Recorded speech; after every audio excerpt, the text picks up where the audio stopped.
Hello friends, I hope आप सब लोग अच्छे होंगे। तो आज का हमारा टॉपिक है imprinting.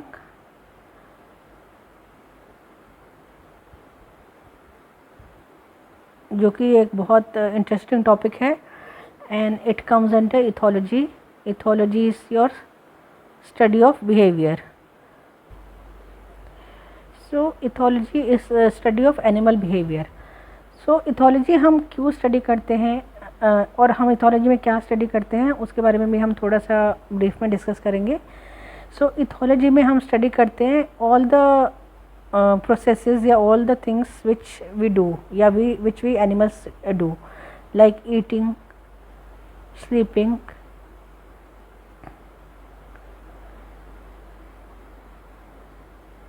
Mating, parental care etcetera. तो जितने भी from your birth to the life span, जितने भी एंटिल डेथ, जो भी बिहेवियर होता है ऑर्गेनिज्म का, वो हम इथोलॉजी में स्टडी करते हैं। एंड इसकी नीड क्या है? इसकी नीड है to understand better the interactions between different species, interaction within species, and to find out what are the basic mechanisms और is there any process or any rule you could say behind these things। तो ethology बहुत interesting discipline होता है and ethology का ही एक जो topic है imprinting, उस पर हम आज स्टडी करेंगे। तो आगे जाने से पहले I would request you all to please subscribe, share and comment on the channel. आप प्लीज़ अपना रिस्पॉन्स दीजिए, आपको वीडियोस अच्छी लग रही हैं, पसंद आ रही हैं, or is there any scope of improvement or whatever, if you have any doubts or something, so whatever you feel like commenting on। तो अब हम देखते हैं कि what is imprinting। so imprinting की अगर हम definition देखें तो it is a genetically programmed behavior।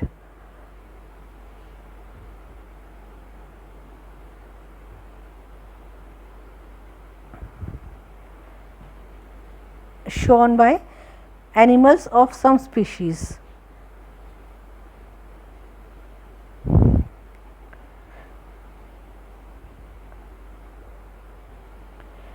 during a critical period that occurs very early in the development।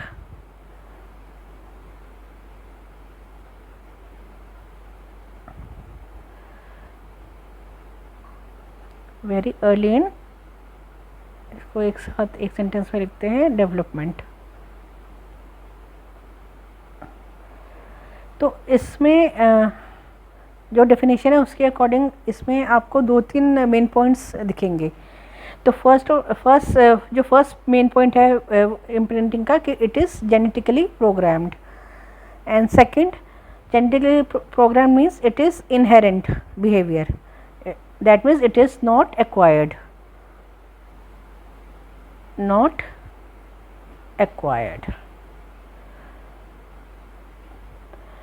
second चीज़ कि it is a behavior which is there in animals of some species।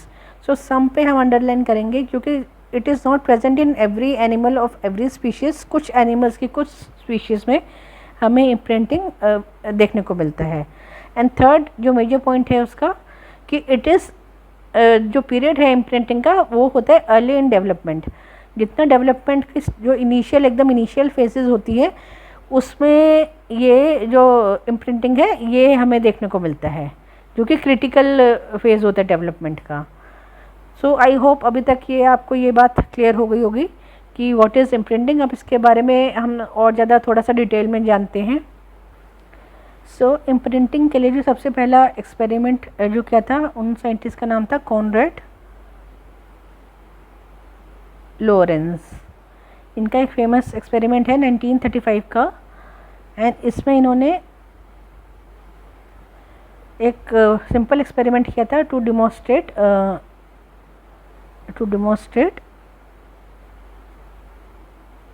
Imprinting. तो ये experiment बहुत simple था। इन्होंने क्या किया कि इन्होंने 2 एक स्पीशीज़ होती है ग्रेलैंड गीस, ग्रेलैंड गीस। इसके इन्होंने 2 ग्रुप्स बनाए। First group is control group and second group is experimental group. तो इन्होंने क्या किया कि एक कंट्रोल जो ग्रुप था उसमें जो एग्स जो हैच होते हैं कंट्रोल ग्रुप्स के, वो हैच होते ही अपनी मदर को जो गीज़ है उसको देखे, दिस इज़ वन गूस, तो वो उन एग्स ने हैच होते ही अपनी मदर को देखा कंट्रोल ग्रुप ने। और जो दूसरा जो एक्सपेरिमेंटल ग्रुप था उसमें उन्होंने जो प्लेसमेंट की उस एक्स की, आधे एक्स की, इन्होंने 50-50% में ये डिवाइड कर दिए थे, हाफ एक्स कंट्रोल के लिए और एंड हाफ एक्स हमारे एक्सपेरिमेंटल के लिए। तो इन्होंने जो एक्सपेरिमेंटल जो एक्स थे वो उन्होंने इस बॉक्स में रखे, वो जो पेरेंट जो उनका गूस था उससे अलग रखे, और उन्होंने हैच होते ही इनको देखा। इनको मतलब they watch the scientist Lawrence को देखा उन्होंने। तो उन्होंने क्या ऑब्जर्व किया, जो ये कंट्रोल ग्रुप के जो एक्स थे, जो छोटे बच्चे जो हैच होके आए थे, जो निकल के आए थे बाहर अपने शेल में से, अपने अंडों में से, तो उन्होंने देखा कि ये बच्चे अपनी मदर के पीछे पीछे जा रहे थे सारी जगह। जहाँ पे भी इनकी मदर जा रही थी वहाँ पे भी ये बच्चे जा रहे थे। लेकिन जो एक्सपेरिमेंटल ग्रुप था उसमें जो बच्चे थे वो अपनी मदर को फॉलो ना करके लॉरेंस को फॉलो कर रहे थे। तो देखिए ये कितना इंटरेस्टिंग एक्सपेरिमेंट है कि जो बच्चे हैं वो साइंटिस्ट को फॉलो कर रहे हैं एंड नॉट देयर पेरेंट। तो इससे उन्होंने कुछ कंक्लूजन्स इन्होंने डिराइव किए इस एक्सपेरिमेंटर से। उन्होंने ये कंक्लूजन निकाला कि जो यंग जो गोसलिंग्स हैं वो इस तरह से उनके पीछे जा रहे हैं as if he was their mother. तो जो बच्चे हैं वो उनको अपनी मदर समझ के उनके पीछे जा रहे हैं, उनको मदर की तरह वो ट्रीट कर रहे हैं। फिर उन्होंने क्या किया, ये जो एक्सपेरिमेंट है इसको उन्होंने रिवर्स किया। रिवर्स मीन्स जैसे आपका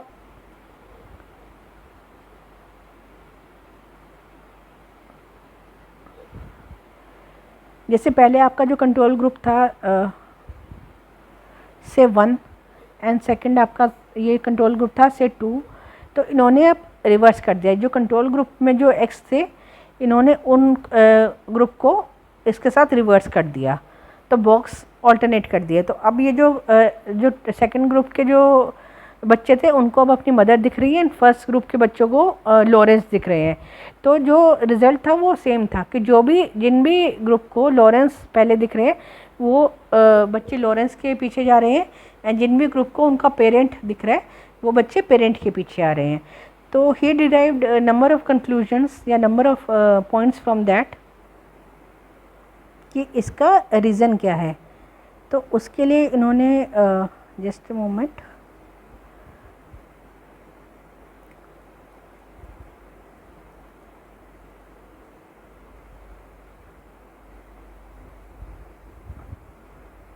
तो उसके लिए इन्होंने नंबर ऑफ़ पॉइंट्स या रीज़न्स जानने की कोशिश की। तो फर्स्ट ऑफ द रीज़न जो था दैट वाज कि अगर ये ऐसा नहीं करे, सपोज़ ये जो यंग मेंबर्स हैं ये अपने पेरेंट के पीछे नहीं जाएं या उनको फॉलो नहीं करे, तो इनकी जो रिक्वायरमेंट होती है वो क्या होती है, फूड की, न्यूट्रिशन की, सेफ्टी की।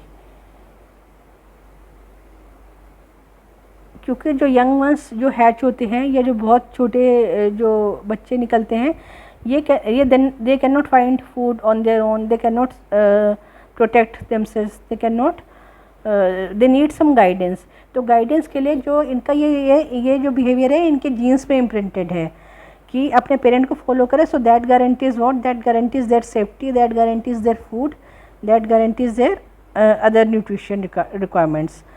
सो दैट मीन्स अगर ये बच्चे अपनी मदर के पीछे जाएंगे तो mother will search for food and that food will be given to them.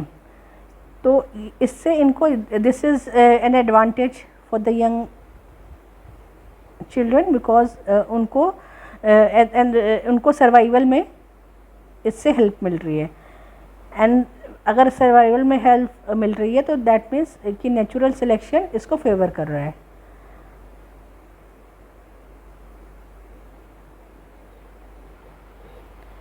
And the second reason is कि अगर ये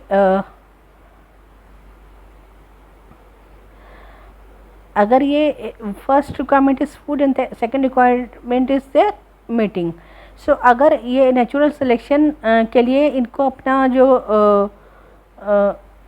स्पीशीज़ है इसकी भी प्रोपोगेशन के लिए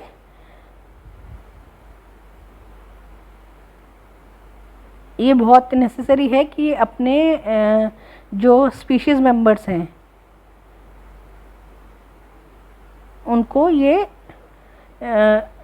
आइडेंटिफाई करे। तो इसके लिए भी जो इम्प्रिंटिंग होते हैं ये बहुत इफ़ेक्टिव होते हैं and it aids to this requirement of theirs. So these are the two main reasons जिससे जो इम्प्रिंटिंग के लिए he thought was necessary who Lorenz. And usually just 1 minute.